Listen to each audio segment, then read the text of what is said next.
मित्रों,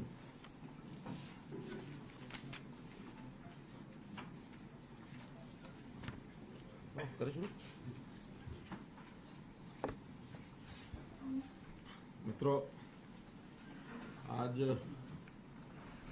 सब लोगों की उत्सुकता थी, तो इसलिए मैंने कहा कि अभी अलग अलग मिलने की बजाय सबसे इकट्ठे मिल लिया जाए। अभी मेरा दुबई का दौरा हुआ, बल्कि एक सप्ताह में ये कहना चाहिए एक बार नहीं 2 बार जाना हुआ है। अब एक प्रश्न सब करते हैं कि भी एक सप्ताह में 2 बार क्यों जाना हुआ। कुछ तिथियां इस प्रकार से तालमेल नहीं बैठ रहा था अलग अलग विषयों को लेकर के, इसलिए पहला दौरा मेरा 28 और 29 तारीख को हुआ, और उसमें हमारे जो एनवायरनमेंट मिनिस्टर केंद्र के श्री भूपेंद्र यादव जी, उनकी तिथियां उसी हिसाब से मिल पा रही थी। और हमने जो उस दौरे का पर्पज रखा था वो था कि हरियाणा में एक बड़े स्केल की एक जंगल सफारी, इसका निर्माण हम करने जा रहे हैं। उसके लिए जगह लगभग 10,000 एकड़ ऐसा हमने ईयरमार्क कर ली है, चिन्हित हो गई है। वो 2 जिलों में वो जगह है। 6,000 एकड़ तो गुरुग्राम जिले की है और 4,000 एकड़ नूंह जिले की है। एडजॉइनिंग दोनों जिले हैं। अरावली की पहाड़ियां वो एक उपयुक्त स्थान है ऐसा फॉरेस्ट का, जो एक एरिया वो अब हमने उसको डिक्लेयर करवाया है। तो फॉरेस्ट एरिया डिक्लेरेशन के बाद वहाँ एक जंगल सफारी वो बनेगी। तो उस सफारी को बनाने के लिए कई प्रकार की जो कंसल्टेशंस हैं वो चल रही हैं, और प्रत्यक्ष शारजाह की एक सफारी जो लगभग 2,000 एकड़ में है, उसका नाम भी काफी प्रसिद्ध सफारी है। अफ्रीका के जंतुओं को ला करके, एनिमल्स को ला करके, और वो निर्माण किया गया उसका। पिछले 7 साल से उसका निर्माण हो रहा है, लेकिन अच्छी एक प्रेजेंटेशन उनकी है, तो हमने कहा उसको भी पहले देखेंगे, और इंटरनेशनल लेवल के और जो कंसल्टेंट्स हैं उनसे भी कंसल्ट करेंगे, ताकि एक अच्छी लेवल की सबसे बड़ी सफारी एक प्रकार से ये होगी। अभी तक 10,000 एकड़ की सफारी शायद एशिया में तो कहीं नहीं है, अफ्रीका में कहीं हो तो मालूम नहीं है कोई। सर, नेचुरल सफारी, ये क्यूरेटेड सफारी तो विश्व की सबसे बड़ी होगी। तो इस प्रकार से अपने आप में इसकी कुछ विशेषताएं होंगी, लेकिन वो सारी कंसल्टेशन चल रही है। जब ये बनकर के सारा प्रारूप इसका तैयार होगा तो हमारे सामने वो आएगी। तो इस सफारी के संबंध में कुछ विषय जो जानकारी के लिए आपको मैं बताता हूं। इसमें हमने अलग अलग जोन्स इसके अंदर जो विचार किए गए हैं, 10 जोन लगभग होंगे इसमें। एक बड़ा हर्पेटेरियम जिसमें रेप्टाइल्स, स्नेक्स आदि का एक एरिया होगा। एवरी बर्ड पार्क जो एक एनक्लोज्ड एरिना होगा बर्ड्स के लिए, ताकि एक बड़ा क्षेत्र हर प्रकार के छोटे बड़े जो पक्षी हैं उनको वहां रखा जा सके, और उनके लिए अंदर सारी व्यवस्थाएं भी होंगी। लेकिन वो बर्ड्स मौसम के हिसाब से वहां रहेंगे, ताकि वहां पर रहने के लिए उनको एक उचित वातावरण भी मिल सके। शेर जो है इनके अलग अलग 4 जोन होंगे।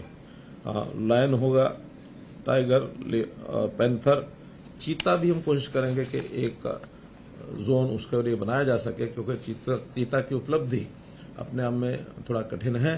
फिर भी जैसे अब प्रधानमंत्री जी ने मध्य प्रदेश में एक चीते ला करके और जो एक वहां इस प्रकार का उनकी व्यवस्था की है, ऐसी व्यवस्था हम भी विचार करेंगे कि केंद्र सरकार की सहायता से कहीं से भी हमको चीता उपलब्ध हो जाए तो उसको भी हम रखेंगे। फिर शाकाहारी जानवर जितने भी रहते हैं उसमें उसका भी एक बड़ा क्षेत्र वो बनाएंगे। पशु पक्षी जो विदेश के हैं, अपने यहाँ जिसकी प्रजातियां कम मिलती हैं, ऐसे एक अलग से उसका भी एक जोन बनेगा। एक अंडर वाटर वर्ल्ड जैसा एक्वेरियम, इस टाइप के रेप्टाइल्स, इस प्रकार के जो अंडरग्राउंड भी होते हैं, रेप्टाइल्स तो जमीन पर होते हैं, लेकिन मछलियां या मगरमच्छ, इस प्रकार के वो एक अंडरग्राउंड वाटर का एक जोन होगा। एक नेचर ट्रेल जिसमें वॉकिंग है, ट्रैकिंग है, साइकिलिंग है, इस प्रकार का भी एक जोन वहां रहेगा, ताकि जो टूरिस्ट आते हैं उनको वो भी एक उस प्रकार का मिले। विजिटर टूरिज्म जोन जिसमें ऑडिटोरियम होगा, 3D शोज होंगे, कुछ हिस्टोरिकल जो फैक्ट्स हैं उनकी एग्जीबिशन होगी, नेचुरल जो नेचर के अंदर रहने वाली चीजें ऐसी देश और दुनिया में पाई जाती हैं उसका एक एक उसके लिए स्टडी सेंटर भी स्टाफ टाइप का हम कह सकते हैं, वो भी प्रदर्शनियां उसकी वो लगेंगी। फिर एक बोटैनिकल गार्डन, बायोम्स जिसको कहते हैं, उसमें भी ट्रॉपिकल फॉरेस्ट यानी जैसे हम ये कह सकते हैं कि पौधे जो है या फ्लावर जो है देश दुनिया के अच्छे अच्छे जो प्रकार के विभिन्न प्रकार के, उसका भी वहाँ प्रदर्शन होगा। ट्रॉपिकल कोस्टल डेजर्ट ये एक इस प्रकार से ही रहेगा। तो ऐसा एक बड़ा जो जंगल सफारी का ये प्रारूप ये निकल करके आएगा। संयोग से दिल्ली के निकट होने के कारण से वीकेंड्स पर कैपिटल रीजन के जो लोग हैं उनको भी जाने का उसमें अवसर मिलेगा। एयरपोर्ट नज़दीक है, इंटरनेशनल एयरपोर्ट, विदेशी जो टूरिस्ट हैं उनके लिए भी आकर्षण का एक केंद्र बनेगा और आसपास के इलाके की इकोनॉमी ये भी उसमें बढ़ेगी। हमने होम स्टे जो पॉलिसी है इसका जो प्रारंभ किया है उसका लाभ भी वहाँ के इलाके के आसपास के गाँवों को मिलेगा। जो ये सारे एरिया जो है इसमें गांव जो आते हैं, गैरतपुर बास, सकतपुर, नौरंगपुर, बारगुजर, ऐसे लगभग 8-10 गांव बिल्कुल विसिनिटी में हैं, तो इनको भी उसका ये लाभ मिलने वाला है।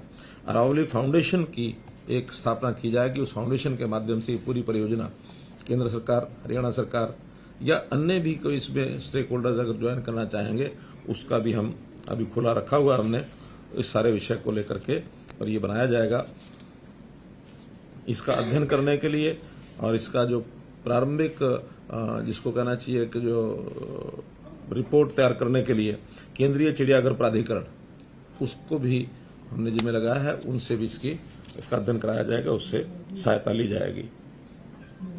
जमीन पूरी जो है वो Indian forest act section 38 section 80 इसके अंतर्गत वो जमीन जो है ली जाएगी ताकि गांव के लोग उस जमीन को और इस सफारी के लिए उपलब्ध करा सकें, क्योंकि बहुत बड़ा क्षेत्र है।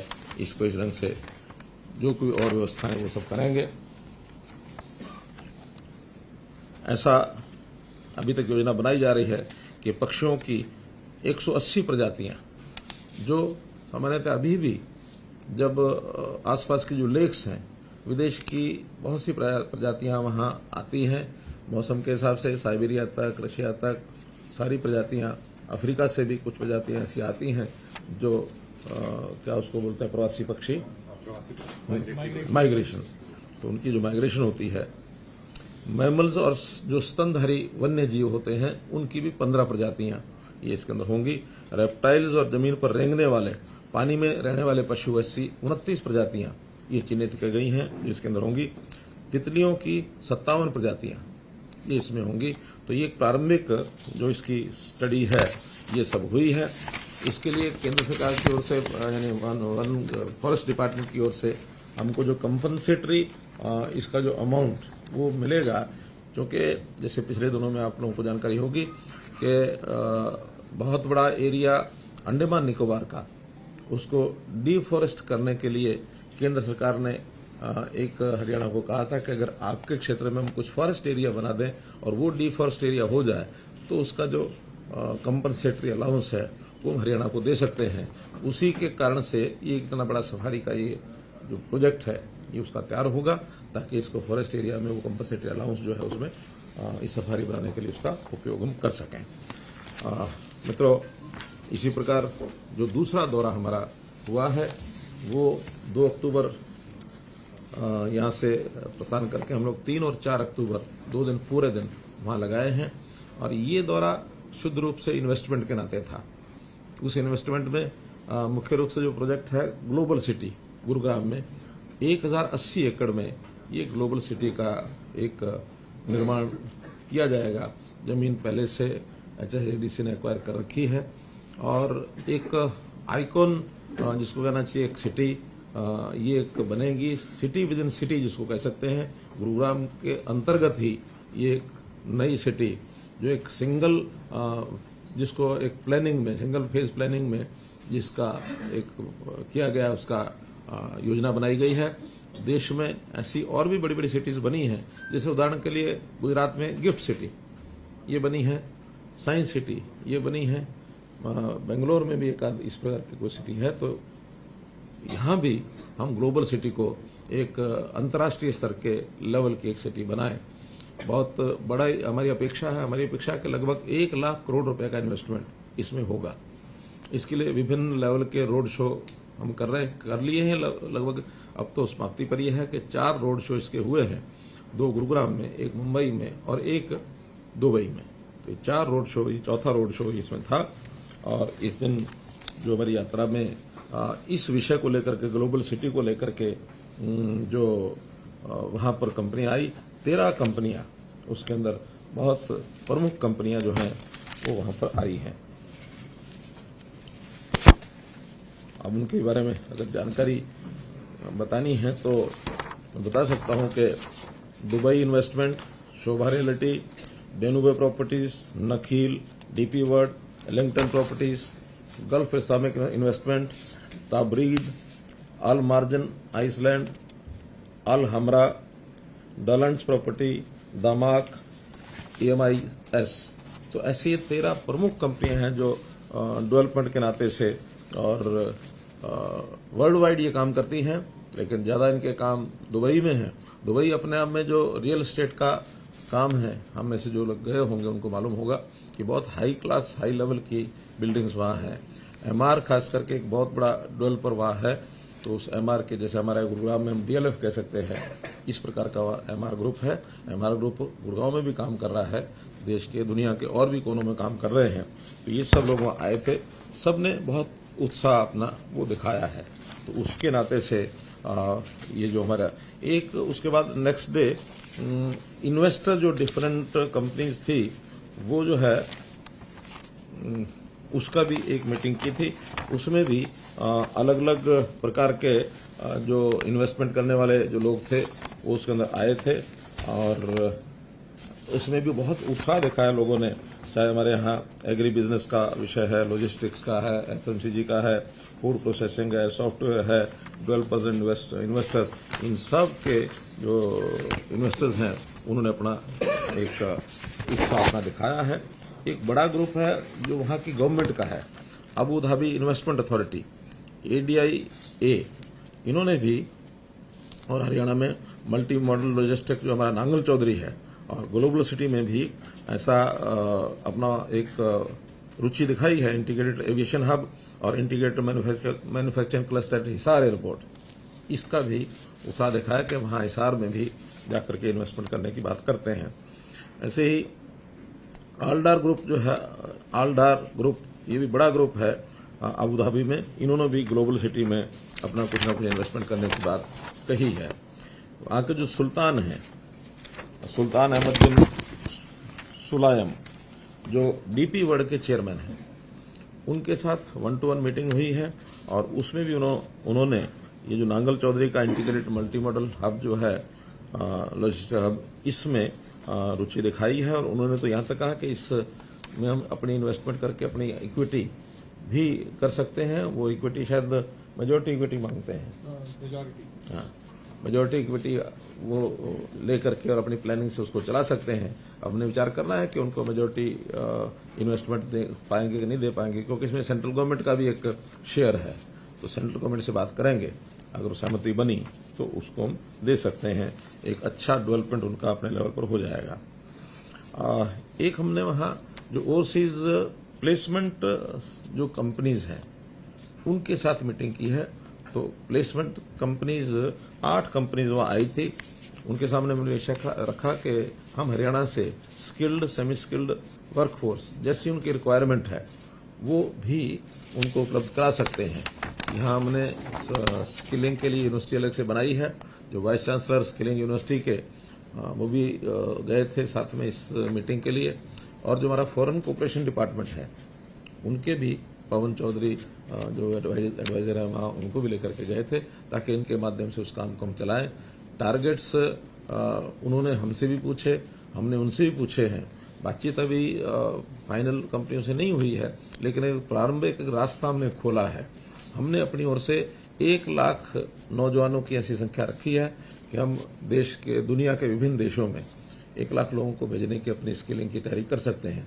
चाहे वो स्किल यूनिवर्सिटी के माध्यम से हो, चाहे हरियाणा स्किल डेवलपमेंट जो मिशन है हमारा उसके माध्यम से हो, या वो कंपनियां स्वयं भी अपने स्किलिंग के सेंटर्स यहाँ खोल सकती हैं। हम उनको फैसिलिटेट करेंगे ताकि हमारे नौजवान पढ़ाई लिखाई करके टेक्निकल जो खास करके ITI ट्रेंड ऐसे बच्चे हैं, नौजवान हैं, वो वहाँ की इंडस्ट्री के लिए जा सकते हैं। रियल एस्टेट डेवलपमेंट में भी वहाँ पर जो आवश्यकता होती है, मेसन्स की, टाइल के जो लगाने वाले लोग हैं, इलेक्ट्रीशियंस हैं, इस प्रकार के जो लोग हैं उनकी ट्रेनिंग करा करके वहाँ भेज सकते हैं। बातचीत प्रारंभ हुई है, सब लोगों ने कहा कि सेकंड राउंड हम करेंगे, लेकिन खुशी की बात है कि हम यहाँ अभी पहुंचे भी नहीं थे। विद इन 14 आवर्स एक कंपनी ने एक जो हमको एक छोटा ऑर्डर जिसको कहना चाहिए प्रयोग के लिए, कि अभी हमें हाउस कीपिंग के लिए कुछ लोग चाहिए, आप कितने भिजवा सकते हैं, उनका बायोटा, उनकी लिस्ट हमको भेजिए ताकि उनको रखने के लिए तैयार होंगे। हम यहाँ से भेजेंगे ताकि उनकी सिलेक्शन कराई जा सके। हम इसमें अपना जो हमारा जो पोर्टल है, परिवार पहचान पत्र नहीं, हमारा परिवार पहचान पत्र के माध्यम से ही जो पहली प्रायोरिटी हमारी ये रहेगी कि जो परिवार गरीबी रेखा से नीचे हैं, ऐसे परिवारों के बच्चे जो अनएम्प्लॉयड हैं, उनकी ट्रेनिंग करा कर उनको वहाँ भेजें ताकि उनको भी उसका लाभ मिले।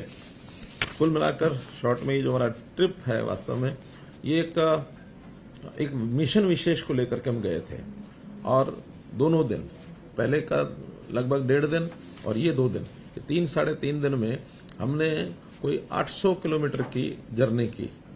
यानी इस दूसरे ट्रिप में 45 घंटे में 500 किलोमीटर की जर्नी अबू धाबी और ये हमारा दुबई, और पहले वाले में शारजाह और दुबई, ताकि हम ज्यादा उपयोग अपने इस विजिट का कर सकें। पहले ट्रिप में हमारा जो टूरिज्म डिपार्टमेंट है वो उसका आयोजक था, क्योंकि शहर सफारी जो है वो टूरिज्म डिपार्टमेंट के माध्यम से होनी है। दूसरे डिपार्टमेंट में HSIDC, इस डिपार्टमेंट ने इसका अरेंज किया था, क्योंकि ये जो मुख्य रूप से जो ग्लोबल सिटी है, इसका सारे का जो निर्माण है वो HSIDC के माध्यम से होना है। तो इस के नाते से टारगेट हमने ये रखा है कि जो पहले फेज की 1000 एकड़ में से जो लगभग 250 एकड़ का पहले फेज की ऑक्शन ग्लोबल सिटी की हम नवंबर एंड तक कर देंगे, ताकि इस काम को हम एक मूर्त रूप दे सकें और ये आगे बढ़ सके। मुख्य विषय आज के इस चर्चा का यही था। हाँ, लेकिन एक विषय जो इस समय करंट का है वो हमारी प्रोक्योरमेंट है, उसकी जानकारी भी मैं समझता हूँ आपको मिलनी चाहिए, ताकि वर्तमान में सब मंडियों में प्रोक्योरमेंट शुरू हो चुकी है। 4 अक्टूबर तक, 5 की तो कल छुट्टी रही होगी, लेकिन 4 अक्टूबर तक 8,17,000 मीट्रिक टन धान की ये खरीद हो चुकी है, और लगभग 10,000 मीट्रिक टन बाजरा, ये भी, अच्छा कल मंडियां खुली थी, अच्छा लेटेस्ट फिगर अब अलग आई है, 11 लाख धान की कुल खरीद हो गई है, और बाजरे की खरीद 16,000 मीट्रिक टन हो गई है। तो इस प्रकार से प्रोक्योरमेंट जो है ये चालू हो गई है स्मूथ रूप से। ये ठीक है कि इस बार वर्षा, थोड़ा फसल पक जाने के बाद उसका प्रकोप कुछ जिलों में ज्यादा रहा, वहाँ नुकसान भी हुआ है, तो उसके लिए भी हम लोगों ने गिरदावरी, स्पेशल गिरदावरी करने के जो आदेश दिए थे वो भी हुई है। और इस बार पहली बार क्षतिपूर्ति पोर्टल बनाया गया है, ताकि किसान जो है स्वयं अपने नुकसान होने के 72 घंटे के अंदर अंदर अपनी जानकारी उसमें डाले। कई बार ये विवाद होते थे, किसान कुछ और कहता था, डिपार्टमेंट कुछ और कहता था, तो लेकिन इस बार उसका तालमेल कैसे बैठाया जाए, किसान अपनी क्षतिपूर्ति की जानकारी देगा, डिपार्टमेंट उसको वेरीफाई करेंगे, और वेरिफिकेशन के साथ साथ किसान को उसकी जानकारी मिलती रहेगी कि हमारे डिपार्टमेंट के हिसाब से आपकी क्षति इतनी हुई है। कोई अगर उसकी कोई अपील होगी तो ऊपर वो अपील भी कर सकेंगे, लेकिन पारदर्शी तरीके से इस सारे काम को हम कर सकें, इस प्रकार का एक विषय और जो हमने पहली बार ये शुरू किया है।